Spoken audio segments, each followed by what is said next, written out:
में सारी जिंदगी 100 साल देख लें, कभी लिसानी बेस पे एक शख्स भी कत्ल नहीं किया गया। पंजाब में कभी किसी सिंधी को सिंधी कह के कत्ल नहीं किया गया। पंजाब में कभी किसी बलोच को बलोची कह के कत्ल नहीं किया गया। हमारा वहाँ जाना बंद है, वो हमें सरेआम कत्ल कर रहे हैं। हम नहीं, सहाफत नहीं कर रहे हैं। आप फेवर मत करें, अगर फेवर करनी है तो फिर बात मत करें। ये तो आप कर रहे हैं, आप ही सरदार पंजाबी बात कर रहे हैं, अपना मौक़िफ़ दे रहे हैं। मैं मौक़िफ़ दे रहा हूँ। भाईजान नदीम साहब कह रहे हैं आपको हुक्म दे रहे हैं। इसके लिए आपने कभी आवाज़ नहीं उठाई। 22 लोग हैं, इनको कोई बयान। देखिए मेरी बहन बेशक आप उनकी तरफ से आई है, लेकिन जो मजदूर मारे के बस से उतार के उनका शनाख्ती कार्ड चेक किया गया। वो रियासत की मजबूत रियासत को उनको प्रोटेक्ट करना था या मुझे? उसी दिन रियासत को मारा गया। ने उतारा, उसी दिन फौजियों को मारा गया। कितने फौजी है बलूचिस्तान में? उसी दिन फौजी। कितने फौजी है बलूचिस्तान में? कितने होंगे? 7.5 लाख तो कुल फौज है। 7.5 लाख कुल फौज है। वो इंडिया के साथ लड़े या तालिबान के साथ लड़े या बीएलए के साथ लड़े? मैंने तो रियासत को वोट दिया। दूसरी बात, मैंने तो हमारे जो मजदूर हैं, इतने चेक पोस्ट क्यों है? अगर आप बसों में लोगों की हिफाजत नहीं कर सकते तो इतने कैंप इसका मतलब ये हमें मार दें अगर कोई हमारी हिफाजत नहीं कर रहा। क्या सबूत है कि इन्होंने आपको मारा? बताएं किसने मारा है और किसने मारा? ये लोग कहाँ से निकलते हैं? देखिए जितने भी सारे कहाँ से निकलते हैं? अभी यूएमडी में वो था जो यूएमडी का स्टूडेंट था जो अभी फौज ने मारा है, जिसको उसका मुझे क्या नाम है, ठीक है, वो कौन था? उसको कह नहीं रहे थे कि मिसिंग पर्सन है, फौज ने जबरी उठा लिया। अभी कहाँ से?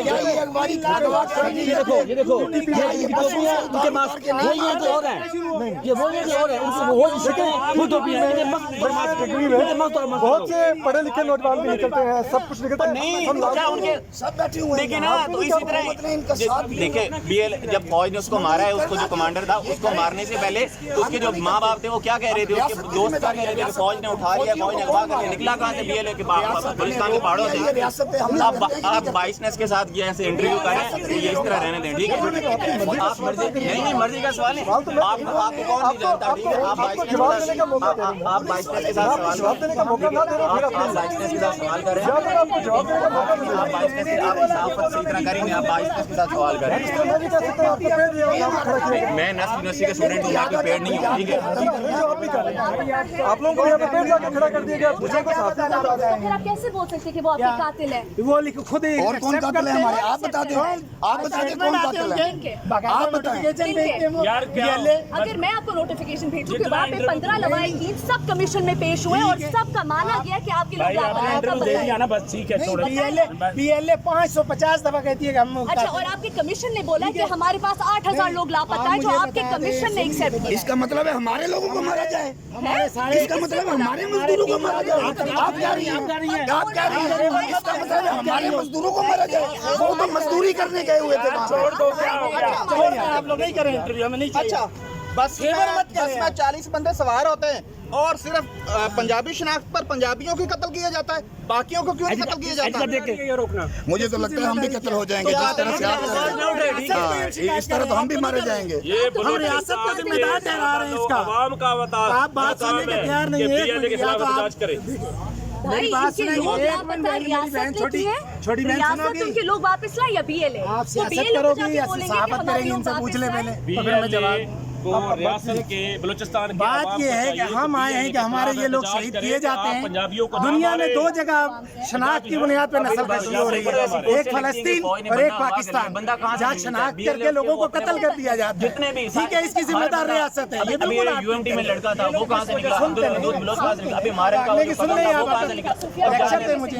जब इसकी रियासत जिम्मेदार है तो हम रियासत को कह रहे हैं कि या तो हमें सिक्योरिटी दो या हमें सिक्योरिटी दो। ऐसा ना हो कि हमारे नौजवान मुश्तइल हो जाए और एक नया क्लैश हो जाए। हम बलोच भाइयों के ये खिलाफ नहीं है। हमारे पंजाब में 1 करोड़ बलोच रहता है। अल्हम्दुलिल्लाह वो हमारे भाई हैं और हमें सर आंखों पर है। लेकिन ऐसा करना कि हमारे लवाहिकीन आप क्यों नहीं है? शुक्र करें कि हम आए, हमारे 19,000 बंदे चले गए, आज हमें होश आ गए। मैं कराची से आया हूँ। जी हाँ, और कराची में ये मेरा पहला एहतजाज नहीं है। पहला एहतजाज नौशकी वाक़े के खिलाफ मैंने किया था कराची प्रेस क्लब के बाद।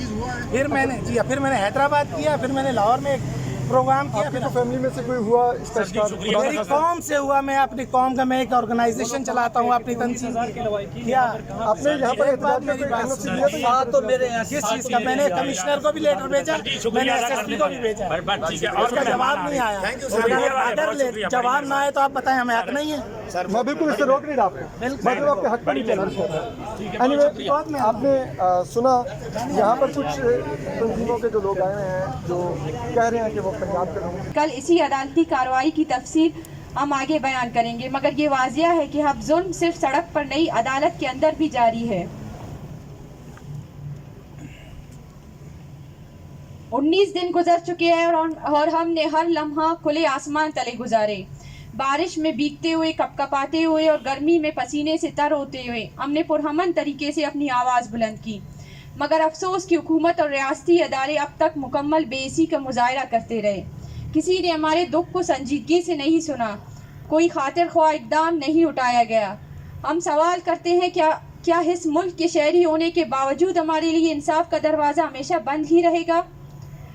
इस्लामाबाद पुलिस और इंतज़ामिया का रवैया हमारे साथ ना सिर्फ गैर हमदर्दाना बल्कि अफसोसनाक हद तक गैर इंसानी रहा है। पुरअमन एहतजाज के बावजूद हमें मुसलसल हरासा किया जा रहा है। बलोच तलबा और नौजवानों को धमकियाँ दी जा रही है, इनके अहल खाना पर दबाव डाला जा रहा है।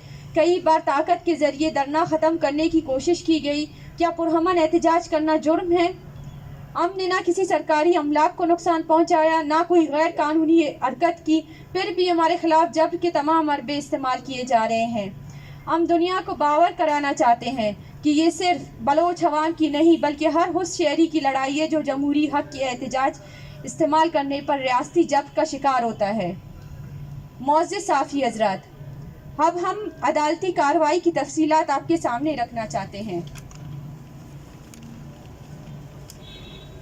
गुज़श्ता रोज़ डॉक्टर मारंग बलोच और दीगर कायदीन को इंसदाद दहशतगर्दी अदालत में पेश किया गया, जहां पुलिस की जानिब से कोई वाज़िया शवाहिद या पेशरफ्त ना होने के बावजूद बार बार 14 दिन के तहत ज़्यादा जिस्मानी रिमांड ATC जिस्मानी रिमांड में तोसी की जा रही है। हमारी कानूनी टीम ने अदालत के सामने ये मौक़िफ़ रखा कि इंसदाद दहशतगर्दी एक्ट सिर्फ ठोस शवाहिद की बुनियाद पर दिया जा सकता है, मगर इस बुनियादी कानूनी उसूल को नज़रअंदाज करते हुए पहले 10 दिन, फिर 15 दिन और अब मज़ीद 20 दिन का रिमांड दिया गया।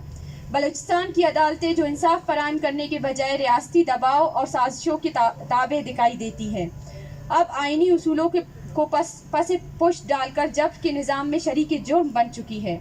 अदलिया का काम आइन का तहफ़्फ़ुज़ और शहरियों को इंसाफ फराहम करना है, मगर बलूचिस्तान में अदलिया खुद नौआबादियाती जहनीत के तहत फैसला सुना रही है। BYC की क़यादत का वाहिद जुर्म यह है कि वो पुरअमन और आइनी तरीके से अपने बुनियादी हुकूक का मुतालबा कर रहे हैं। इन पर दहशतगर्दी जैसे झूठे इल्ज़ामात डॉक्टर मारंग बलोच पर आयद किए गए हैं और